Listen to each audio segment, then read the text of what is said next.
Okay, good morning and welcome back to Gun Bunny Customs. And today we have our final review of the G.I. Joe Classified Tiger Force Dragonfly Haslab Custom.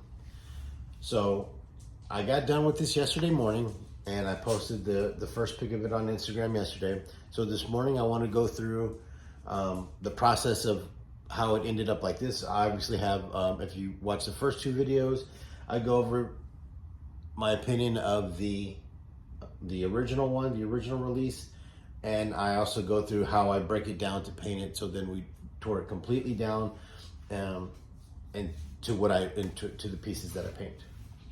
So it took about 6 days to complete it. I think 5 or 6 days to complete it. It was no small task because of how large the parts are. And not only that, they have to go back into, you have to take them apart in a certain order, obviously, and then they have to go back in a certain order. So they have to be sort of painted in a certain order. So all of the markings and stuff I couldn't actually do until it was all back together. So I don't know if you can tell here, you know, because the iPhone camera that I'm using, but in the yellow portion of it, there's four different yellows that I used, and they were, the base coat was I think it's Sun Yellow from Krylon, and that was a mistake. I shouldn't have used it. I should have just used my Vallejo paints or Army painter paints. But I used a rattle can, both white and yellow, as the base, and I didn't really like how they came out. I didn't like how it looked. It didn't have that matte, even though there was matte paint, it still didn't have that matte toy from the factory sort of look.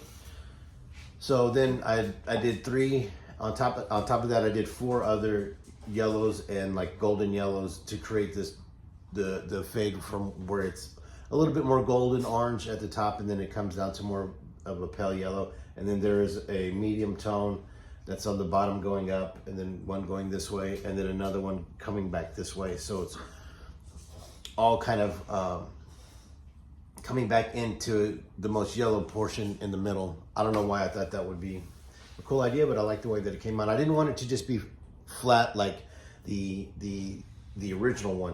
I didn't want it to just be that one shot of that big shot of yellow. I wanted there to be some kind of transition, some kind of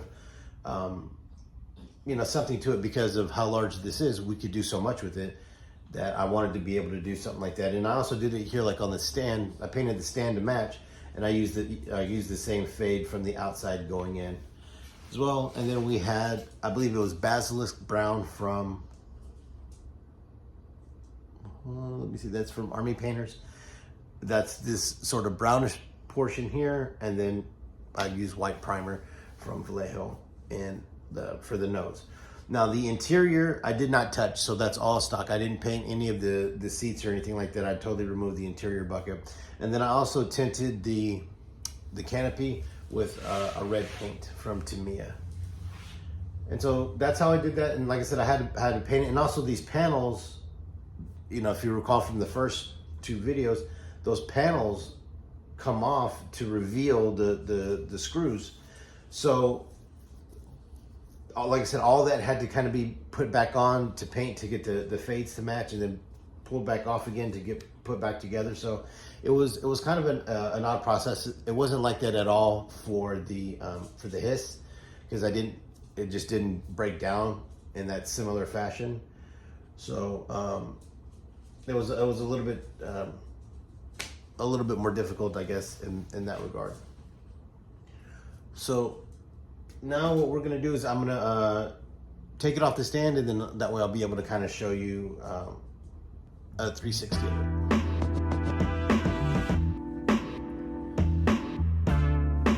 Okay, so here it is off the stand, and it's so large it's kind of difficult, at least for me, to video. So I'm gonna kind of show you the top view of the stripes, and hopefully you'll be able to kind of see that golden orange a little bit better. So there's this side and this side, and I did try to stay as true to the original one as I could. Let's go this way, yeah, as I could. I definitely use the box art of that for reference. I always try to use the box art because it's a little bit cooler looking than the actual product ended up being. So I always kind of go off that. And so there it is. There's the bottom. I painted all the accessories to match just like it was in the original. As you can see, I also hid I didn't hide the guns are still there, but they're inside of that black, the inside of that mouth. So I thought that looks cool. All of the lights and everything like that all went back in. The electronics was really simple to put back in.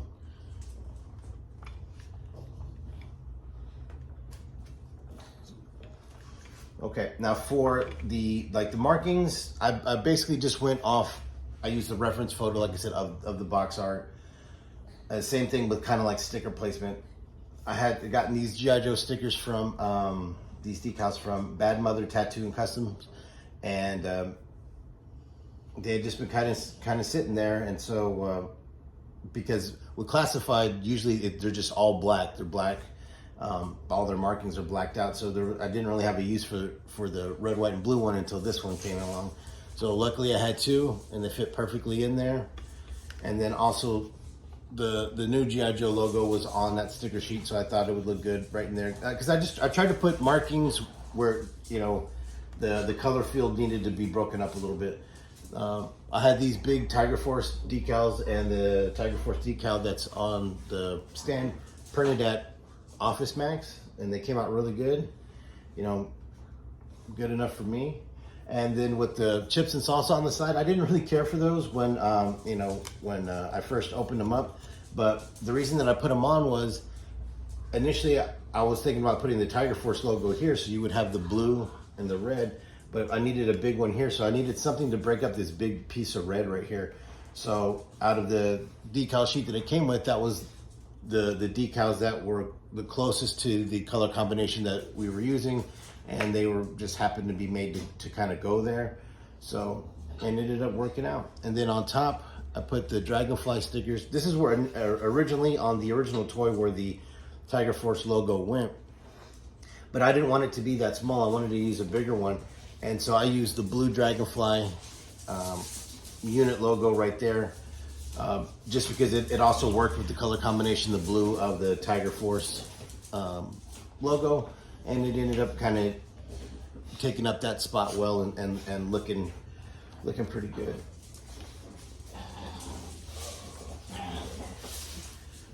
So for Wild Bill, we'll jump to him. So for Wild Bill, I wanted him to be, how do I say it? I wanted him to be sort of subtle. I didn't want him to have really bright, loud, Tiger Force colors, because in 2009 they did a Tiger Force version of him. It was a 2009 Target exclusive, and he came with, I want to say it was a Tiger Force Conquest. He was the pilot for that, but he looked pretty clean. So now we're gonna jump to the Wild Bill portion of this.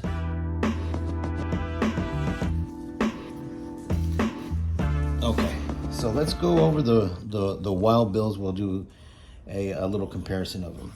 So here's the original one. This is the stock release, and definitely, I think, one of the absolute best figures that they've ever done, especially going for that more retro look. I mean, he is basically just an upsized Wild Bill. Flight suit looks awesome.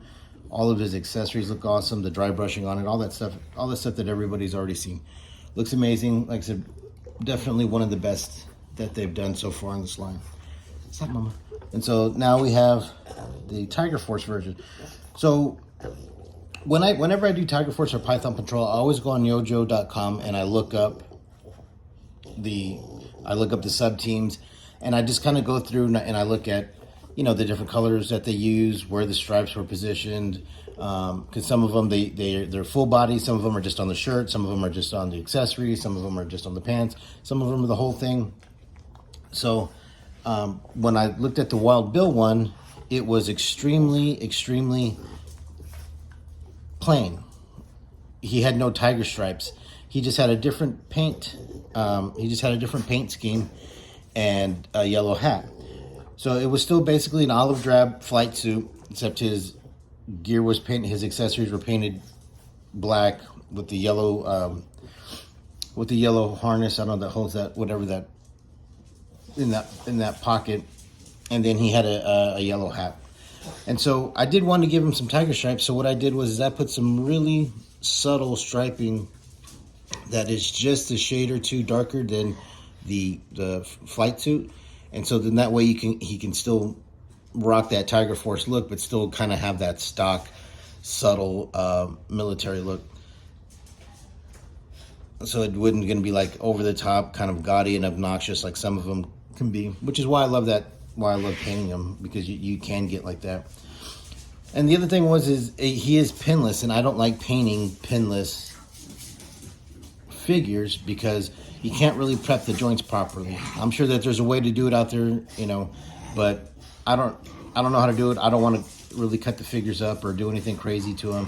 So when I deal with pinless figures, I try to always figure out a way to sort of circumvent the knees and the elbows, because you can't really pop the pins like you could on the earlier ones and prep those joints and all that kind of stuff. So the pinless has kind of taken away, at least for me, the ability to make a lot of customs out of the newer stuff that's coming out, because of that. You can't really pop the pins and prep the joints. But so I thought, well, I'll just put I'll put a subtle tiger stripe scheme in there to where at first glance he wouldn't look too crazy, but once you got up on him and you looked at him, you could see him. So really happy with the way he came out. Actually, the hardest part about this whole process was painting the markings on that hat. I'm still not totally satisfied with him. I'm gonna have to keep messing with that, chipping away at that, trying to get each line as crisp as I can. And it's just the way that it's molded. It's not molded straight. It kind of tapers off because how minute that detail is. So it's not like a really strong line like would be like here, like in his belt or something like that, where you could kind of follow the edge of it. It's really kind of sloping and meandering, so it's just more off of the tip of your brush control.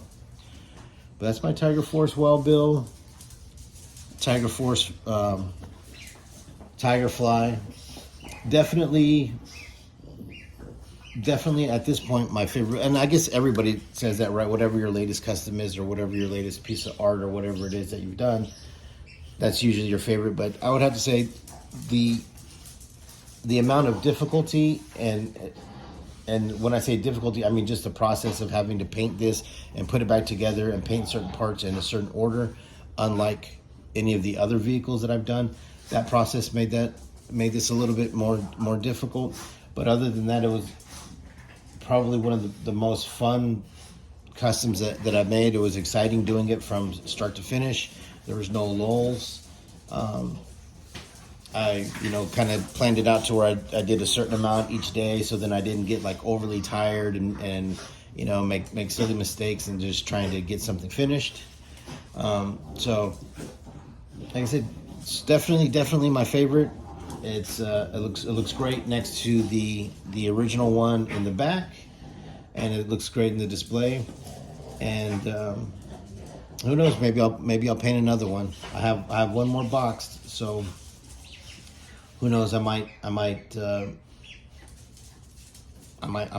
paint that one too. I don't know if I would paint obviously it wouldn't be another Tiger Force. It would have to be another sub team. But we all know that I'm a Python Patrol whore, and who knows, maybe a Python Patrol Dragonfly would be pretty cool. All right, so that's going to be it. That's it for this video reveal. Thank you for following along in the series. Okay, so that's going to be it for today's episode. So thank you for following along in this series. Thank you for watching this video. Don't forget to like and subscribe, and stay tuned for our next project, which I believe is going to be the mech legs from Gridiron Studios, the ones that go on the treble bubble. I thought that was an awesome idea, and so I'd like to paint those up. So I believe that's going to be the next thing that I'm doing. So please stand by for that. Like I said, thank you for watching. Don't forget to like and subscribe, and don't forget to follow me on Instagram at Gun Bunny Customs, and we will see you next time.